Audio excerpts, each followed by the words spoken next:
Hi, and welcome back to this week's episode of the Big Red HockeyCast. Today I'm being joined by our newest member, Jane. How are you feeling? I'm great, Angie. Thanks. We're so happy to have you. The Big Red has had an eventful weekend, so let's provide a quick recap of our matches versus Quinnipiac and Princeton. Yeah, so Cornell was opening up ECAC play this weekend. First was on Friday against the number 7 ranked Quinnipiac Bobcats. Unfortunately, the Big Red fell by a score of 4-1. Mm-hmm. So it was halfway through the first period when Quinnipiac found the back of the net, which put them in the lead. And then just 2 minutes later, they were up by 2 goals. Yeah, so it was after Quinnipiac was able to get that first one, they were they regained the momentum. Mm-hmm. So just 5 seconds into the second period, Jules Frechette was able to cut the deficit in half. She took advantage of a lucky bounce off a Quinnipiac defender right past their goalie, Angers. Yeah, so Frechette, she has that clutch gene in her. She was able to get the Big Red back in the game, and it was a big goal for her. Frechette became the first Cornell player to score in the first 3 games of a season since 2014. So she's had just an amazing start to the season, don't you think, Angie? She's been phenomenal. Halfway through the third, Quinnipiac appeared to have scored, but the ref waved off the goal, and the game continued as the Bobcats led 2-1. Yeah, so it was a kind of a scare for the Big Red, but they were able to keep it close. But after that disallowed goal, the momentum completely swung in Quinnipiac's favor, and they were able to score minutes after and regain that lead that they momentarily lost. Mm-hmm. Lucky for them. With just a few seconds left in the game, Quinnipiac guaranteed their win with an empty net goal. Yeah, so overall shots were pretty even, although Cornell blocked more than double the shots Quinnipiac did, preventing 19 shots to the net compared to Quinnipiac's 8. So it was a really great defensive effort by the Big Red despite the final score. Yeah, for sure. Specific shout-outs to Alexa Davis, who blocked a game-high 4 shots, while Rory Julday and McKenna Van Gelder had blocked 3 shots each.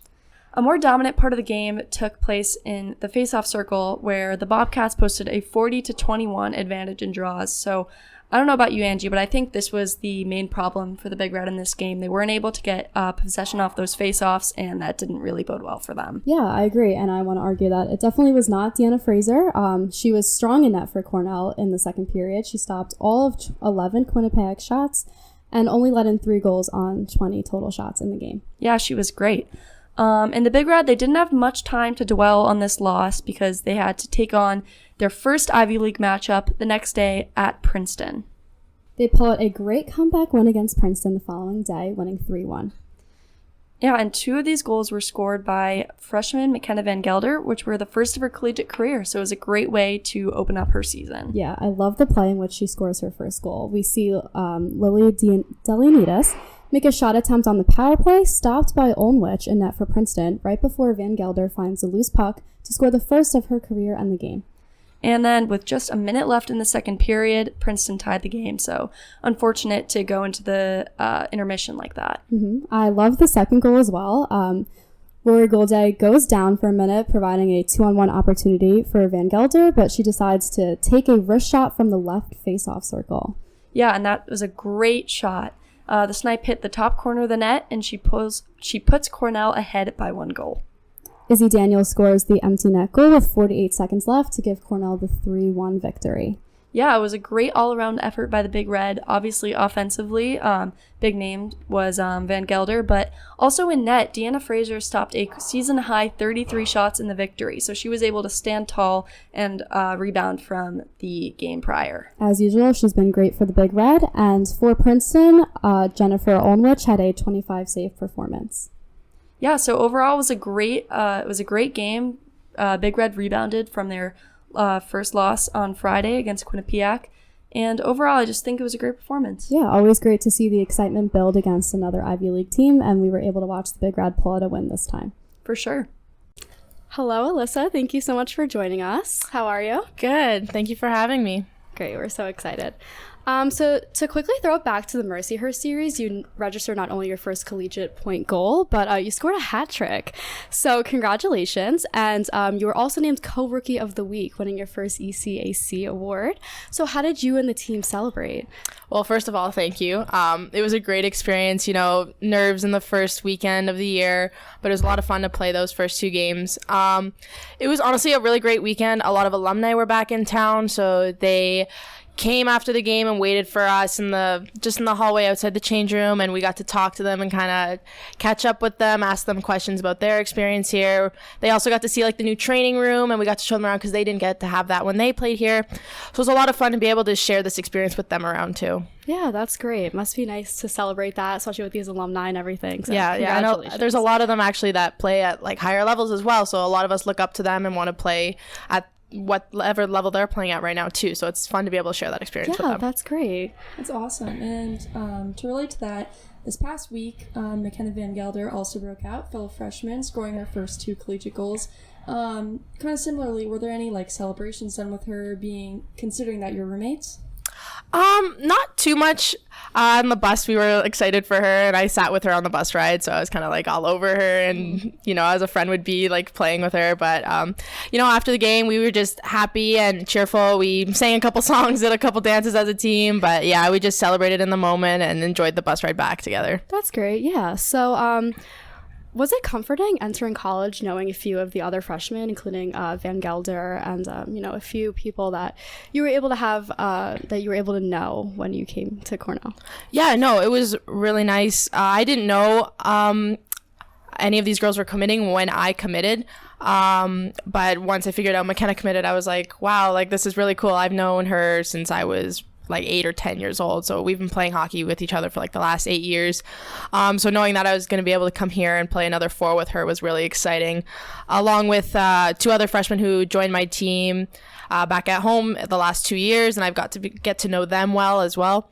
So it's nice to be able to have those people that you can go to that know you on a personal level, and just be able to have someone that you can reach out to and talk to. Yeah, that's great. I know it would have been so nice, I feel like, for me personally, like being a freshman as well. If I came in just knowing a few other people, I think it'd be a great experience and very comforting. So you said you've known McKenna since you were like 8 or 10. So like how did that start? Like, have you guys stayed in touch all those years?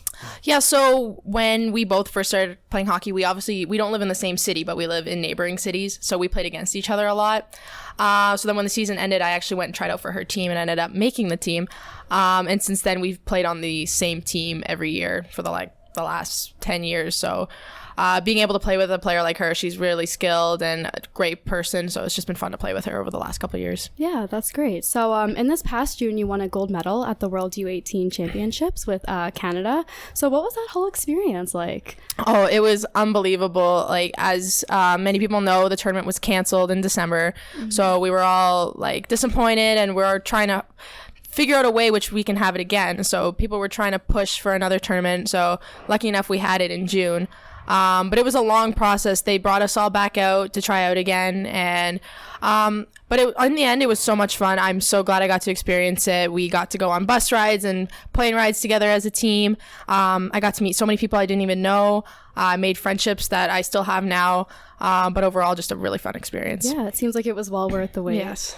Mm-hmm. Definitely. And you said you were very close together as a team, and and you met new people, but there were also 5 members from that same club team on that team. Yeah, no, that was really fun. I know we were really excited yet nervous at the same time, because we're like, hey, like, we're all here, but this is not like our club team. This is a whole nother level, and it's above what we're expecting, what we're used to. But I think, once again, it was nice knowing you're having that support with you, because during that time it can be very stressful, because there's a lot of nerves, like I've said, and like it's all based off your performance and how good you're playing. But I think knowing that I can go and talk to them at the end of the day and just check in with them is a really nice experience to have. Yeah, so being so comfortable with them, what were some things you had to do to mentally prepare playing at a higher level with these girls?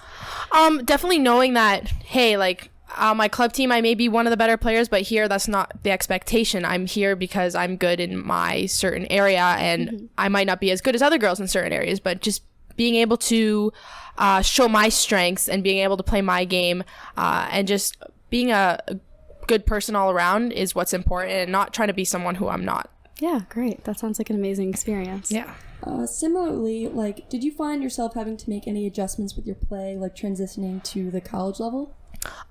Yes, definitely. The first couple practices, there was a change in speed and strength I noticed the most. It was like one step faster. The passes were a little bit stronger, so I know I had to adjust to that at the start. And then once we started playing games, I noticed the physicality was more than what I was used to. There was a little bit more body contact along the walls.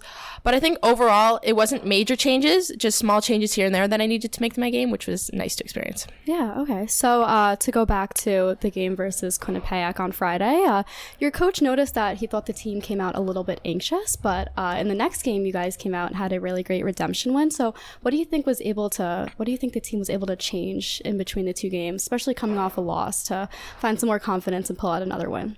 I think we were really motivated because of that loss. We were like, hey, we don't want to head back 0-2. Like, we want to push through and really come out with this win. And I think also part of it was the first all Ivy League game. So it was our first game against another Ivy League team. Mm-hmm. And our coach mentioned how important this is because it comes towards the Ivy League championship at the end of the year. And I think that really pushed our team to want to win that game. And knowing we had a 4-hour bus ride afterwards, it wouldn't have been much fun if we lost. So yeah, I think it was a lot of fun to experience that first Ivy League game for a lot of the freshmen as well.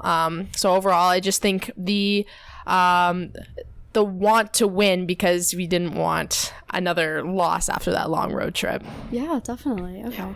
And speaking of that first Ivy League game, are there any other Ivy League games or just ECAC games in general that you're looking forward to this season?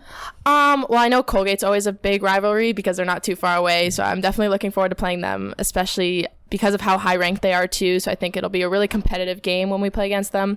I also know Harvard's a big Ivy League matchup, so I'm definitely looking forward to playing them as well. Mm-hmm. Is there anything different you guys notice in the locker room or anything pregame when you're playing a big game or a rivalry game among the team?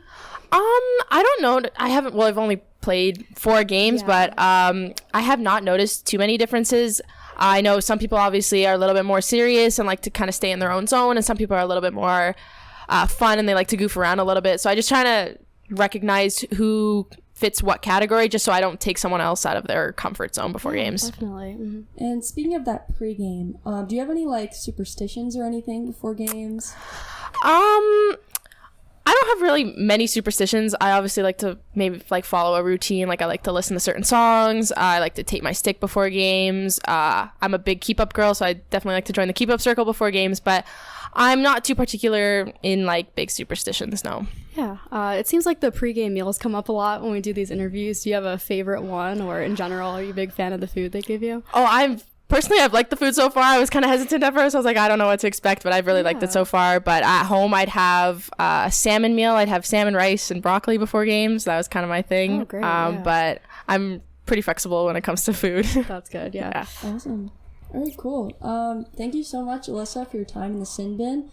But you listeners already know what's up next. It's the Slapshot round right after this. Hello, everybody. Welcome to the Slapshot round, where we ask hard-hitting, fun questions and have you answer them as quickly as you can. So per tradition, we always got to ask the first question. Are you good to go? I'm good to go. All right. Who or what got you into hockey? Definitely my dad got me into hockey. He played growing up, and he didn't get the chance to kind of further his career, so I think he wanted to do that with me. So was that like time on the pond, or was it just in general like yeah, from the age of 5, the age of 3 I started skating, and then I started playing hockey at the age of 5, and so he just kind of pursued it through me since then. Okay. Favorite NHL team and player? My favorite NHL team is the Montreal Canadiens, which can be controversial sometimes because I'm from Toronto and they're kind of rivals, but my favorite player is Shea Weber, who used to play on the Montreal Canadiens but got traded this offseason. But a couple years ago, I saw him at the NHL skills competition. He had the hardest slap shot, and I kind of admired that, and then he started to become my favorite player. Yeah, Habs fan. And yeah, I always remember Weber on that team. So which dining hall is better? I know you're a freshman, so Appel or Morrison? I'm an Appel girl. I love going there after practices and getting a bowl or making a chicken sandwich with the other freshmen on the team. But yeah, I definitely pick Appel. All right. Do you have a weird talent that you think like people don't know about? Ooh, well, I do know the first 20 or so elements of the periodic table in a song. I also know 100 digits of pi in a song. So a lot of memory stuff. Yeah. Okay. And we always have to ask this question, but who has the best ox on the team? Well, I gotta go with Lily. She's always got great remixes going on, and there's always something new every week. So I gotta give it to Lily. Nope, that's been the answer every time. So specifically about your Cornell experience, what sold you on Cornell? Well, I came here for the first time, I want to say, in the 8th or 9th grade, and I loved the campus. I loved the atmosphere it gave. First time walking into the rink, it felt like home. I loved the rink. I knew I just wanted to play here one day. They also had a lot of options. I didn't really know what I wanted to study, but they had a lot of options for me to choose from, and I love the coaching staff as well. And more on your play style, are you more of a two-way defender, more offensive or defensive? I'm probably a more offensive defenseman. Obviously, defense have to play defensively, but I've definitely got an offensive side to me. Yeah, kind of like Weber with the hard slap yeah. and making sure those goals go in. Yeah. Best on-campus food?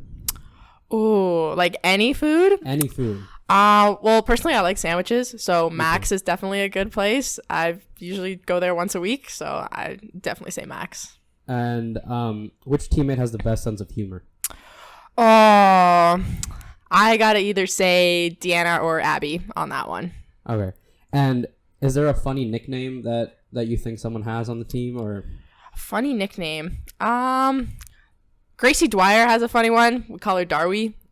I also like to think mine's pretty funny. They call me Reggie. So is there a reason? Well, my last name's Regalado, and I just kind of tried to figure out something with that, so they call me Reggie. Short and sweet. Yeah. If you could have a walk-up song during the introductions, what would it be? It's a good one. I'm a big Going Down for Reals. I really like that one. I definitely listened to that one before all the games, so that would be my walk-up one. That's a great hypo song. Yeah. And why'd you pick number 6? Shea Weber. Shea Weber? Shea Weber. Yep. So did you watch a lot of Shea Weber when you were growing up, or? I did once I saw him at the skills competition. Like, I didn't really know him in his Nashville career until like his last season, and then he got traded to Montreal. But since then, like, I've been watching him every step of the way. And is there any other position that you would be willing to play? Sometimes when we do like fun practices in the past, like with my old teams, we've like switched the goalies out, and I've always volunteered to go in net. Wouldn't say I'm the best, but I do enjoy playing in net once in a while. No, tendy's always hard. Yeah.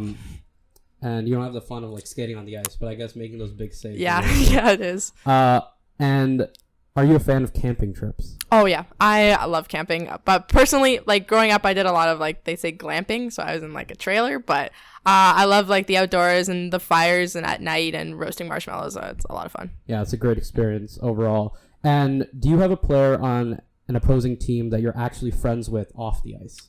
Yeah, so I've actually have quite a few teammates from the past year that went to other D1 schools.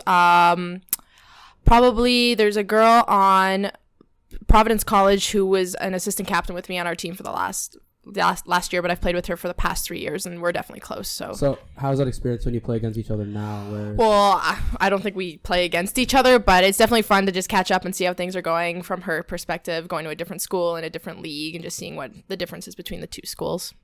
All right. With that's our bank of questions. Thank you so much for joining me on the Slapshot round. Thank you. Awesome. It was great hearing from Alyssa there. It was a great interview. Let's talk about what the Big Red have next weekend. Yeah, so Cornell will return to Lina Rink next weekend for a big and exciting home opener, welcoming Empire State rivals St. Lawrence and Clarkson. Puck drop between the Big Red and Saints is on Friday and slated for 6 p.m., while Saturday's game between Cornell and the Golden Knights is scheduled for 3 p.m. Both games will be broadcasted on ESPN+, but we hope to see you at Lina for a very exciting weekend. Yeah, it's going to be a great couple of games. Thank you for tuning in to this episode of the Big Red HockeyCast, for and from the Lina Faithful. This has been a Big Red Sports Network production. BRSN is a student-run organization dedicated to promoting the voices of Cornell student athletes. Make sure to check out at Cornell BRSN on Instagram and www.cornellbrsn.com. Special thanks to our producers, Michael, Matthew, Abby, Gabe, Jay, and the entire BRSN team. Thank you.